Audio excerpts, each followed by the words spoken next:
உலகத்தில் நாம் ரொம்ப நேசிக்கிற ரொம்ப வெறுக்கிற ரெண்டு விஷயம் எடுத்துக்கிறோம். முதலாவது என்னன்னா, ரொம்ப நேசிக்கிற விஷயம் காதல், அன்பு, பாசம். இது என்ன பேர் வச்சுக்கிட்டாலும் சரி, ஒருவரை நேசிப்பது. இரண்டாவது ரொம்ப வெறுக்கிற விஷயம் எதுன்னு சொன்னா மரணம். இந்த உலகத்தை விட்டு நம்ம போயிடுவோமோ, போனோம்னா அடுத்து என்ன நடக்க போகுது, இந்த ரெண்டும். ஆனால் இந்த ரெண்டையுமே பல நேரங்களில் நம்ம புரிஞ்சுக்கிறாமலே இருப்போம். முதலாவது காதல், அன்பு, பாசம், இரக்கம், எதை நீங்கள் வச்சுக்கிட்டாலும் ஒருவர் மேலே காட்டக்கூடிய நேசத்தை பல நேரங்களில் புரிந்துணர்வோடு காட்டாமல் இருப்போம். குறிப்பாக மனைவி இடத்துல காட்டக்கூடிய பாசம். காதலுங்கிறது ரெண்டு விதமாக பார்க்கப்படுது இல்லையா? நம்முடைய திருமணத்துக்கு முற்பட்ட ஒரு பகுதி. பெரும்பாலானவர்கள் ஒரு ஆண் இன்னொரு பெண்ணை விரும்புவது அல்லது ஒரு பெண் இன்னொரு ஆணை விரும்புவது என்பது. இதே நேரத்தில் ரெண்டாவது பகுதி எப்போ வரும் என்று கேட்டால், ஆஃப்டர் மேரேஜ், கல்யாணத்துக்கு பிறகு மனைவியுடன் உள்ள நமக்குள்ள இருக்கக்கூடிய அன்பு, பாசம், இரக்கம், காதல். அது இதில் முதல் வகையை நீங்கள் எடுத்துக்கிட்டீங்கன்னா அது ஒரு போலி பிம்பம் தான். இப்படியே கல்யாணத்துக்கு பிறகு இருக்குதுங்கிற மாதிரி நீங்கள் பார்க்க முடியாது. அது ஒரு ஹார்மோன் மாற்றங்களால் வரக்கூடிய ஒரு பிரச்சனை அது. ஆனால் ஆஃப்டர் மேரேஜ் எடுத்துக்கிட்டீங்கன்னா அதுதான் நிஜம். முன்னாடி உள்ளது நிழல். நிழலில் சில நேரங்களில் சில நிஜங்கள் வந்து போகலாம். ஆனால் இது நிஜமே தான் ஆஃப்டர் மேரேஜ் இருக்கக்கூடியது. இதுக்குள்ளே நீங்கள் பார்த்தீங்கன்னு சொன்னால் இதுலேயும் நம்முடைய காதல் மனைவியோட எப்படி இருக்கும் பரிமாறுகிற நேரத்தில் நிறைய பேர் மனைவிட்ட லவ்வை பரிமாறுறதே இல்லை. மனைவியை பார்த்து ஐ லவ் யூ அப்படின்னு சொல்கிறது ரொம்ப ரொம்ப ரொம்ப குறைவு. மனைவியை பார்த்து நீ ரொம்ப அழகாக இருக்கிற, இன்றைக்கு எவ்வளோ வசீகரமாக இருக்கிறது தெரியுமா அப்படின்னு சொல்கிறது ரொம்ப குறைவு. கவிதை எழுதுகிற ஆக்களை கூட நீங்கள் பார்த்தீங்கன்னா அந்த கவிதையை மனைவிக்கு கவிதையாக்குகிற தன்மைகள் ரொம்ப ரொம்ப குறையும். இன்னொரு பெண்ணை பார்த்து ரொம்ப அழகாக இருக்கிறாய், அப்படி இருக்கிறாய், இப்படி இருக்கிறாய் என்று பேசுவதற்கு துணிந்தால் கூட அதே பார்வை, அதே பேச்சு, அதே முறை மனைவிட்ட காட்டுவது என்பது ரொம்ப குறைவான ஒன்றாக இருக்கும். ஆனால் இதை தாண்டி இந்த மனைவி மேலே நம்ம வச்சிருக்கிற அன்பு, பாசம், லவ் வெளிப்படுத்தாத பகுதிகள் எப்போ வெளிப்படுமோ அந்த நேரம் அவர்கள் இல்லாவிட்டால் அது ஒரு தவிர்க்க முடியாத நரக வாழ்க்கை மாதிரி ஆகிரும். எப்படி ஆகும்னு சொன்னால், நம்ம நிறைய காட்டுவோம் அன்பை, சில நேரங்களில் காட்ட வேண்டிய அன்பை காட்டாம விட்டுருவோம். மனைவி திடீர்னு மரணிச்சிட்டாங்க, அதுவும் நமக்கு இளமை இருக்கும் போதே, அவங்களும் இளமையாக இருக்கும் போதே மௌத்தாயிட்டாங்கன்னு வைங்க. அவங்களுக்கு ஒரு 60 வயசு, நமக்கு ஒரு 62 வயசுனா அது வேறு விஷயம். ஆனால் நேரடியாக நமக்கு ஒரு 36 வயசு, அவங்களுக்கு ஒரு 34 வயசு, இந்த மாதிரி இளமையோடு இருக்கல மௌத்தா போயிட்டாங்கன்னு சொன்னால் அப்போ எல்லாமே கண்ணுக்குள்ளே வரும்.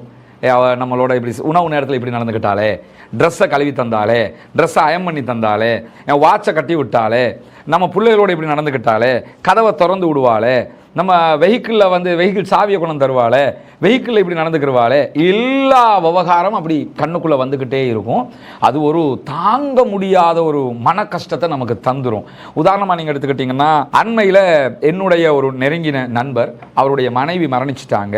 அவங்க ஒரு இளமையானவங்க, அவங்களுக்கு ஒரு 35-40க்குள்ள வயசு இருக்கும், இவருக்கும் அதே மாதிரி வயசு இருக்கும்.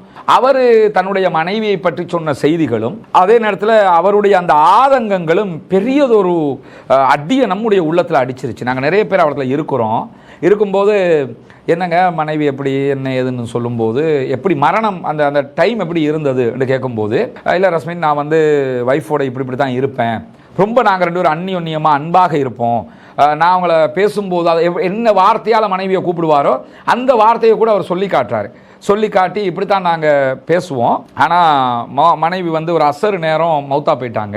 அப்போ நான் இப்படி நான் பார்க்குறேன், அதை எனக்கு பக்கத்தில் அவர் ஒரு சற்று நேரத்துக்குள்ளே தான் அவருடைய உயிர் பிரிஞ்சிருக்குது. அப்படி இருக்கும்போது ஜனாசா வச்சிருக்கிறாங்க வீட்டுக்குள்ளே. நான் வெளியே போயிட்டு, ஏதோ ஒரு அந்த ஜனாசா வீட்டுக்குள்ளே இருக்குது, அவர் வெளியே போயிட்டு திரும்ப வீட்டுக்குள்ளே வர்றார். வரும்போது நான் ரூமை பார்க்குறேன், எனக்கு அழுக தாங்க முடியல. அவர் சொல்லிக்கிட்டே அவர் பிம்முறாரு, அவருக்கு அழுக வருது. ரூமை பார்க்குறேன், அழுக வருது. என் பசங்களை பார்க்குறேன், அழுக வருது. என் ட்ரெஸ்ஸை பார்க்குறேன், அழுக வருது. என் வீட்டு செவரை பார்க்குறேன், அழுக வருது. எதை பார்த்தாலும் எனக்கு அழுக வருது. அதுதான் மரணமும் காதலும் நம்ம பார்க்கிற ஒரே இடம். அவங்க இவ்வளவு காலமாக இருந்த அந்த காதல் இருக்கு இல்லையா, அந்த காதல் அவர் உரசி பார்க்குறாரு. இனி இந்த காதலை காட்டுவதற்கு எனக்கு மனைவி இல்லை, என்னுடைய பிள்ளைகளுக்கு அவளுடைய அன்பை, அவளுடைய காதலை சொல்வதற்கு அவள் இனி இல்லை, என்னுடைய தேவைகளை நிவர்த்தி செய்வதற்கு அவள் இனி இல்லை, என்னுடைய லைஃப் எப்படி ஆக போகுது. ஏன்னா இதில் இன்னொரு பாட்டு நீங்கள் யோசிச்சு பாருங்க, எல்லோரும் கணவனை இழந்த பெண்களை பற்றி மட்டும்தான் பல நேரங்களில் பார்ப்போம். விடோஸ் எத்தனை பேர் இருக்கிறாங்க, விடோஸ் எப்படி கஷ்டப்படுறாங்க, விடோஸ் எப்படின்னு. ஆனால் என்ன கேட்டால் மிகப்பெரிய கொடுமைகளில் ஒன்று என்ன தெரியுமா, கணவனை இழந்த பெண்கள் படுகிற கஷ்டத்தை நம்ம புரிஞ்சுக்கிற அதே அளவுக்கு மனைவியை இழந்த கணவனுடைய தவிப்பை நம்ம புரியாமல் இருக்கிறோம். அப்படி மனைவி அவன் இழக்கும் போதுதான் அந்த மரணத்தினுடைய வலியும் காதலுடைய தேவையும் அப்படியே உள்ள வந்து நிற்கும்.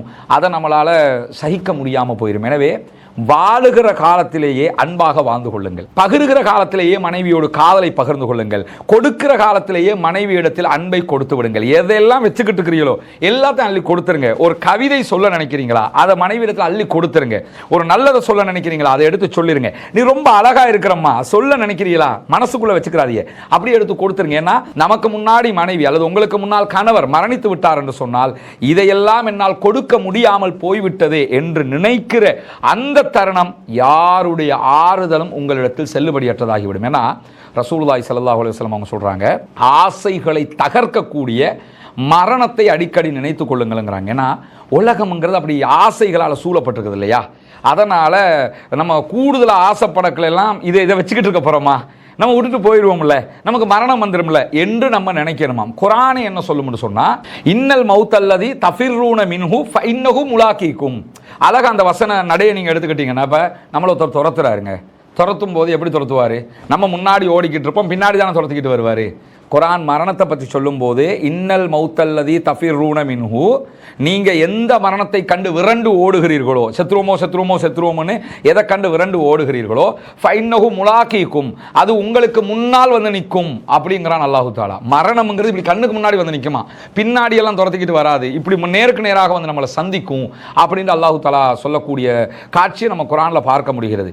அதே நேரத்தில் ஒரு சந்தர்ப்பத்தில் அல்லாஹ்வுடைய தூதர் ஸல்லல்லாஹு அலைஹி வஸல்லம் அவங்க ஒரு செய்தியை சொல்றாங்க. என்னன்னா, யார் அல்லாஹ்வை சந்திக்க விரும்புகிறாரோ அவரை சந்திப்பதற்கு அல்லாஹும் விரும்புகிறான், யார் அல்லாஹ்வை சந்திக்க வெறுக்கிறாரோ அவரை சந்திப்பதற்கு அல்லாஹும் வெறுக்கிறான். உடனே ஆயிஷா கேட்குறாங்க, ரசூலுல்லாஹ்வுடைய மனைவி ரலியல்லாஹு அன்ஹா கேட்குறாங்க, யார் ரசூலல்லாஹ், யாராவது சாகிறதுக்கு விரும்புவாங்களா, மௌத்தா போகிறதுக்கு விரும்புவாங்களா, ஏன்னா மரணிச்சா தானே அல்லாஹ்வை போய் சந்திக்க முடியும், அதுக்காக அவங்க கேட்குறாங்க. உடனே ரசூலுல்லாஹி ஸல்லல்லாஹு அலைஹி வஸல்லம் அவங்க சொல்றாங்க, ஆயிஷா விவகாரம் அதல்ல, உடனே நீங்கள் செத்துப்போங்கன்னு சொல்கிறதுக்காக இஸ்லாம் அதை சொல்லலை.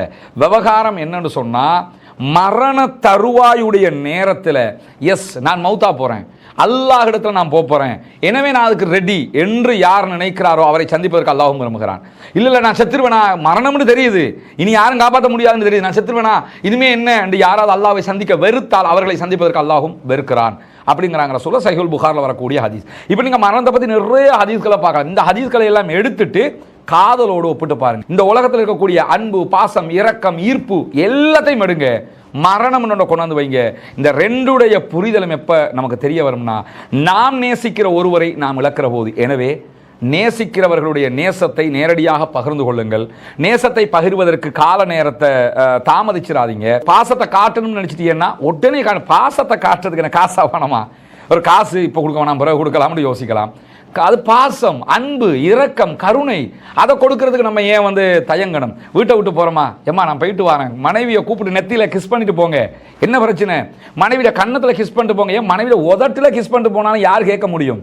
என்னன்னா அதே எப்படி மனைவியோட உதட்டில் கிஸ் பண்ணணும், இதில் என்ன வேண்டி கிடக்குது? மார்க்கம் அதை அனுமதித்திருக்கிறது. எனவே இந்த மாதிரி மனைவியுடனான லவ்வை தான் நம்ம பெருக்கணுமே தவிர, அதுக்கு முன்னாடி இருக்கக்கூடிய லவ் என்ன போனோம்னு சொல்லி சொன்னால் அது ஒரு காணல் நீராட்டம் போயிடும்.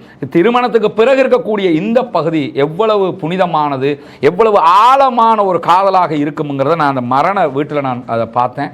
எனவே மனைவியர் நமக்குண்டு அல்லாஹு தாலா தரக்கூடிய ஒரு மாபெரும் சொத்து இந்த உலகத்தில். எனவே அவர்களோடு நம்ம அப்படி ஒன்றரை கலந்து, அவர்கள் உங்களுக்கு ஆடை, நீங்கள் அவர்களுக்கு ஆடைன்னு, அதான் கஷ்டம், துன்பம், துயரம், இன்பம், பாசம் எல்லாத்தையுமே அப்படி மிங்கலாக பகிர்ந்து கொள்ளணும். இதுதான் அதிலிருந்து நமக்கு கிடைக்கக்கூடிய ஒரு அழகான படிப்பினை.